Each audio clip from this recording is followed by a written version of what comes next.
தனது இளம் வயதிலேயே, அதாவது 39வது வயதிலேயே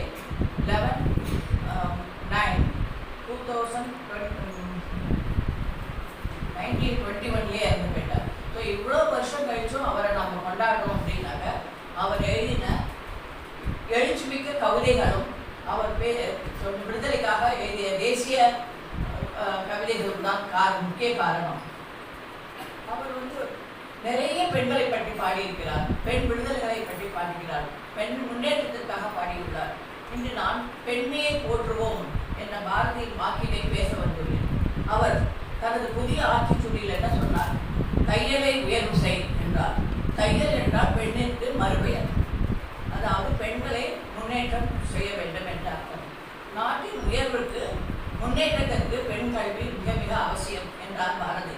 அதனால்தான் பல கும்மி பாடல்கள் பெண்மை வெல்க, பெண்மை வாழ்க என்று பெண் விடுதலை பாடல்களாக பாடியுள்ளார்.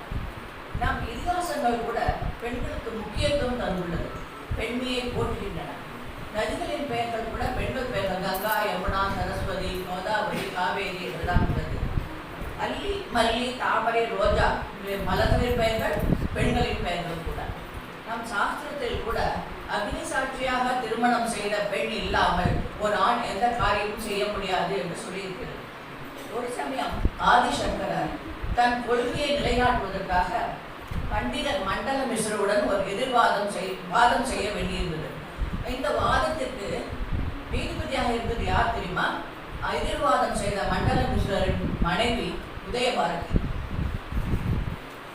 நம்ம சனாதன தர்மம் நமக்கு கொடுத்திருக்கிற, பெண்களுக்கு கொடுத்திருக்கிற உரிமையே நிஜமான பெண் உரிமையாகும். இந்தியர் அந்நியர் நம்மளை ஆள வந்த பொழுது கொஞ்சம் இந்த நிலை மாறியது. அந்த சமயத்தில் தான் பாரதியார் தையலை வேறு செய் என்று முழங்கினார். பாஞ்சாலி சபதமும் அப்பொழுதுதான் படைத்தார்.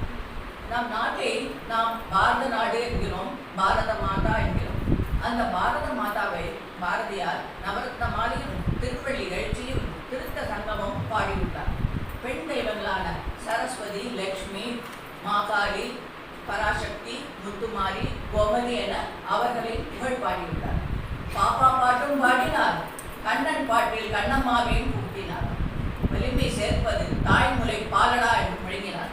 மானம் போக்கும் மனைவியின் வார்த்தை என்று ஒரே பாடலில் தாய், மனைவி என்ற இருவரையும் ஒரு சேர போற்றினார். பாரதியாருக்கு அரசியலில் குரு திலகர், ஆன்மீகத்தில் குள்ளச்சாமியார். பெண் விடுதலை எப்படி அவர் பாட ஆரம்பித்தார்? சகோதரி நிவேதிதாவை சந்தித்த பிறகுதான். உண்மையில் பாரதி முதலெல்லாம் தன் மனைவிக்கு அவ்வளவு மரியாதையோ அவ்வளவு இதுவும் கொடுத்ததில்லை. பெண்கள் பற்றிய பெரிய அபிப்பிராயமும் இல்லாமல் தான் இருந்தார். ஆனால் கல்கத்தாவில் நடந்த ஒரு மாநாட்டில் சகோதரி நிவேதிதாவை அவர் சந்திக்க நேர்ந்தது. அப்போது சகோதரி நிவேதிதா பாரதியாரிடம், உங்கள் மனைவியை அழைத்து வரவில்லையா என்று கேட்டார். அதற்கு பாரதியார், அவர் ஒரு பெண் தானே, வீட்டில் இருக்கிறார் அப்படின்னு சொல்லிட்டார். அதை கேட்ட உடனே அன்னை நிவேதிதா முகம் மாறி சுருங்கி அப்போ சொன்னார், பெண் முன்னேற்றத்துக்கு என்று பெண் முன்னேற வேண்டும் என்ற எண்ணம் இல்லாத நாடு எப்பொழுதுமே முன்னேறாது என்று சொன்னார். இதை கேட்டவுடன் பாரதியாருக்கு சுருந்தது. தன் கண்ணை, அகக்கண்ணை, ஞானக்கண்ணை திறந்த குரு நிவேதிதா என்று அவர் காலில் விழுந்தார். ஒரு 200-300 ஆண்டுகளுக்கு முன் நம் நாட்டில் ஒரு கொடிய பழக்கம் இருந்தது. அதுதான் உடன்கட்டை ஏறுவது. கணவன் இறந்தவுடன் அந்த மனைவிக்கு விருப்பம் இல்லையோ அவரையும் சேர்த்து எரித்து விடுவார். இது ஒரு கொடுமையான பழக்கம். ஆனால் அதே சமயம் மனைவி இழந்த கணவன் புது மாப்பிள்ளை ஆகிவிடுவார். இந்த கொடுமையை எதிர்த்து போராடி ஒரு அந்த மறுப்பு சட்டம், இதை செய்யக்கூடாதுன்னு ஒரு சட்டம் கொண்டு வர போராடுவதற்கு ராஜாராம் மோகன் ராய் வர வேண்டியிருந்தது. அதற்போல பெண் விடுதலைக்காக பாரதியார் வந்தார். அவர் பல எழுச்சிமிக்க பாடல்கள், பெண் விடுதலை பாடல்கள் பாடியுள்ளார். அப்புறம் காயத்ரி மந்திரத்தின் தேவதை காயத்ரி, வேதமாதா என்கிறது. குடும்பத்திற்கு பெண்ணை புலிதெய்கிறாள் என்கிறது மனுஸ்மிருதி. பெண்ணை ஆணின் மறுபாதி என்றும் சிறந்த நண்பன் என்றும் கூறுகிறார் சாணக்கியன். ஏன் சிவன் கூட உடலில் தனது இடது பாகத்தை பார்வதி தந்துவிட்டு அர்த்தநாரீஸ்வராக இருக்கிறார் அல்லவா? ஜெகத் பிதரவ் வந்தே பார்வதி பரமேஸ்வரர், அதாவது ஜகத்தின் தாய் தந்தையான பார்வதி பரமேஸ்வரனை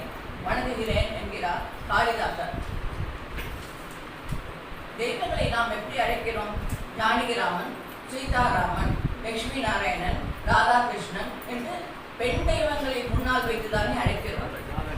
புராண இதிகாச காலங்களை தவிர வரலாறு விடுதலை என்ற காலங்களில் பெண்களிடம் பங்கு அதிகமாக இருந்தது. இன்றும் கூட பிரதமர், ஜனாதிபதி, அமைச்சர், அதிகாரிகள், மருத்துவர், வழக்கறிஞர், விமான ஓட்டி என்று எல்லா துறைகளிலும் பெண்கள் வந்து சாதிக்கிறார்கள். வானத்தையும் எட்டி பார்ப்போம் என்கிறார்கள் பெண்கள். காந்தாரி சபதம் என்ற படைப்பே அடிமை தளத்திலிருந்து பாரத மாதாவை குறிப்பாக பெண்களை விடுவிப்பதற்காக அந்த ஆவலில் பாடியதுதான். நாம் இப்போதைய ஜனாதிபதி திரௌபதி முர்மு அவர்கள் பழங்குடி பிரிவில் இருந்து போராடி வந்தவர் என்று அறியும் போது தையலை வேறு செய் என்று எங்கெங்கும் காணினும் சக்தியடா என்றும் பாடிய மீசை கலைஞர் பாரதியின் எழுத்து இன்று மெய்யாகி நாடே பெருமை கொள்கிறது. எட்டும் அறிவில் ஆணுக்கு இங்கே பெண் இழைத்ததில்லை கான் என்று பாரதியாரின் மந்திர வாக்குகளின்படி உண்மையான பகுத்தறிவை கண்டுகொண்டு பெண்மை சரித்திரம் படைக்கட்டும், பாரதியின் கடவு மேற்படட்டும். பாரதியார் வாழ்க. வந்தே மாதரம்.